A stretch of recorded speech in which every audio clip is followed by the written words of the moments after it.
This is the Liaison podcast with Izzy Park. Today we're going to Railay, where climbers eat pad thai on vertical cliffs. The chalk on your hands is not the chalk you know from school or gymnastics or anywhere else that makes sense.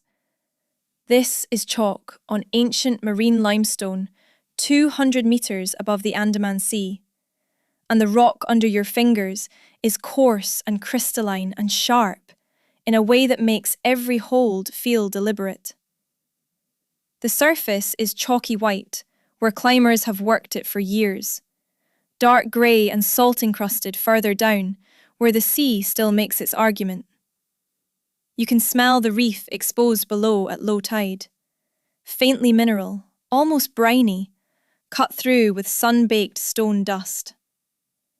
And if you pause for a second and look down, which you will, there is a beach directly beneath you. Turquoise water, white sand, a bar with hammocks. Someone is drinking a cold chang right now, 50 metres below your feet, and they are looking up at you. That is Railay. Hot season on the Andaman coast is the time to be on this particular peninsula, and the reason is both obvious and specific. The sea is flat and clear enough that you can see the reef shelf from the surface. The limestone cliffs are at their sharpest in this light. The golden hour is brief, maybe 20 minutes in each direction, which means the rest of the day is high, white blue sky and the kind of heat that makes decisions for you. The upside of that heat is this. It enforces a rhythm that is genuinely good for you. You wake early, you move early, you go horizontal in the middle of the day. You surface again around 4, when the light softens and the whole place recalibrates. Hot season is when Railay stops pretending to be mild and just commits to what it is. Which is paradise technically, but a paradise with an opinion about whether you deserve it. Getting here is the first thing it asks of you. There is no road. There is a longtail boat, and the longtail leaves when it's full. Not when the schedule says. There is no schedule. The boatmen sit on the bow with the engine off and watch the sand fill with people, and when the math works, they go. Would you absolutely be the person who shows up with a carefully timed departure in mind and then spends 40 minutes learning to just sit there? The boat itself is painted orange or blue, open-sided, engine mounted on a long tail shaft angled into the water, diesel smoke mixing with sea spray.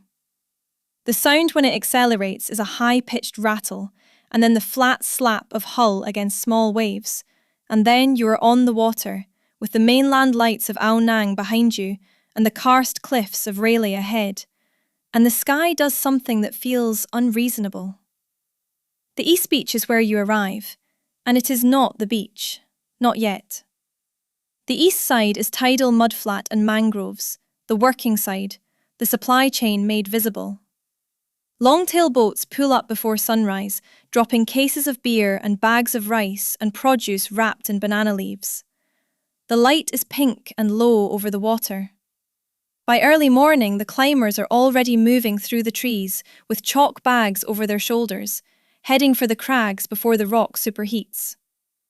A few food vendors are lighting gas burners on the sand. The smell of nam prik pao, roasted chili paste, hits the air before anything is even close to ready to eat.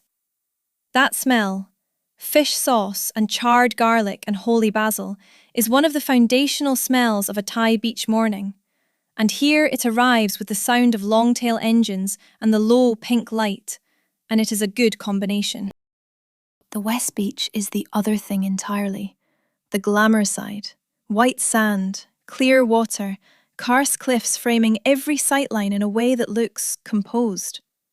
By midday, the heat is genuinely oppressive, and even the most committed sun worshippers have retreated to the hammocks and the shack bars. The sand is too hot for bare feet. The water at the shoreline is warm and perfectly clear, with a soft shelf of white extending out before it drops. Reggae on low volume, ice in a glass, the ambient sound of a longtail approaching across flat water. This is the Railay that looks like a screensaver, and everyone on it knows it, and no one can bring themselves to care, which is honestly the most honest anyone is ever going to be about paradise. The climbing is why people come back. Not just for the view, though the view mid-route on a sea cliff route is the kind of thing that makes you laugh involuntarily because the juxtaposition is so absurd. It's the rock itself. This limestone is ancient ocean floor, compressed and lifted by the kind of geological slow-motion collision that makes the word ancient feel underqualified. It is pocked and sharp, and the texture under your fingers is unlike anything else. Roots start nearly at sea level. Some of the crags are shaded from early afternoon, which is why climbers do a morning session and then a late afternoon session, and spend the middle hours horizontal like everyone else. There are routes for every level, ropes already fixed on the popular lines, local guides who know the crags well enough to put a beginner on something with a view worth having. The community around the crags has its own social register, people talking grades and gear in the shade, watching each other climb, comparing notes in the specific way that climbers do, everywhere but here, with the Andaman Sea in every background. I have never climbed a sea cliff, owing to a fairly fundamental limitation around having a body, which is the central professional disadvantage of being a podcast host who exists primarily as a voice. But I have read enough first-hand accounts of what it feels like to be 50 meters up that limestone, with salt air on your skin and a beach bar directly below you, to know that this is the specific place where effort and absurdity and beauty occupy the same moment. The thing most people photograph is the West Beach. The thing most people miss is what is inside the peninsula. Phra Nang Cave splits the limestone from the inside, and following it through, hands on wet rock, ducking through a low passage, eyes adjusting from bright beach light to sudden cold dark, you come out into a tidal lagoon, ringed by cliff walls, with no sky except a slot of blue directly above. At high tide it is half flooded and completely silent, except for dripping water and birdsong from somewhere in the rock.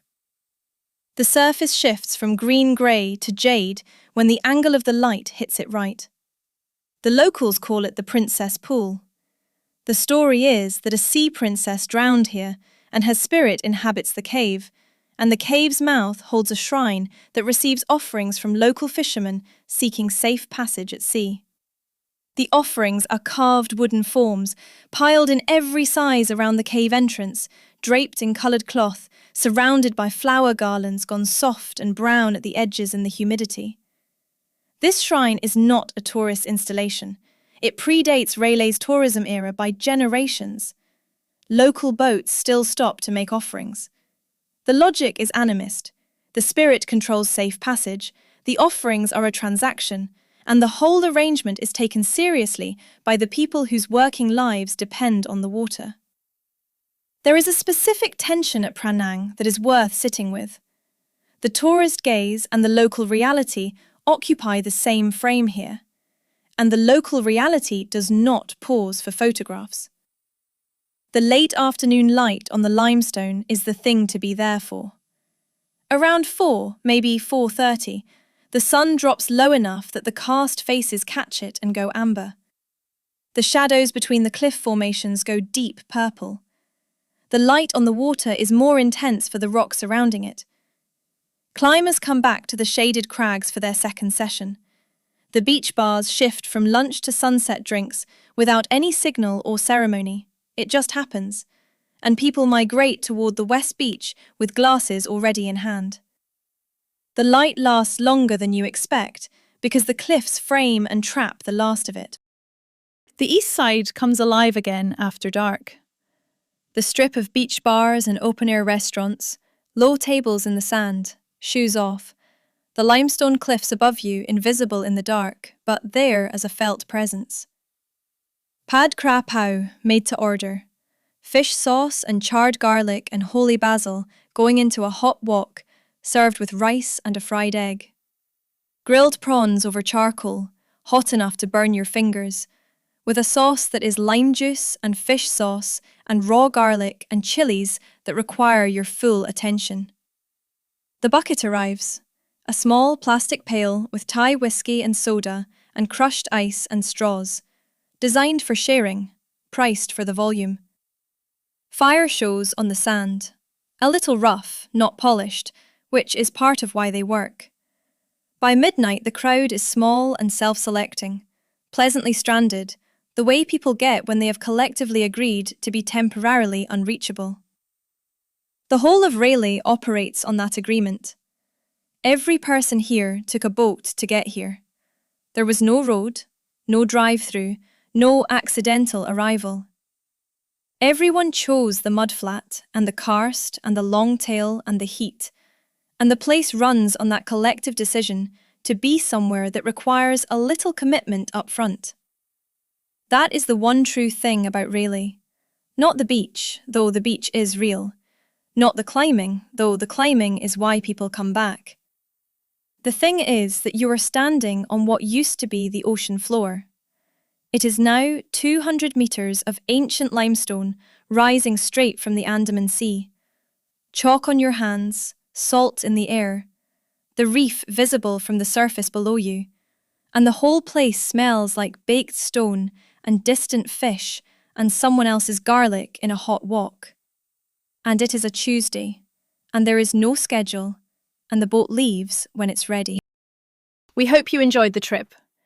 You can support the Liaison podcast by rating it 5 stars and pressing the follow button. And remember, one's destination is never a place, but rather a new way of looking at things. Grab news. Thomas.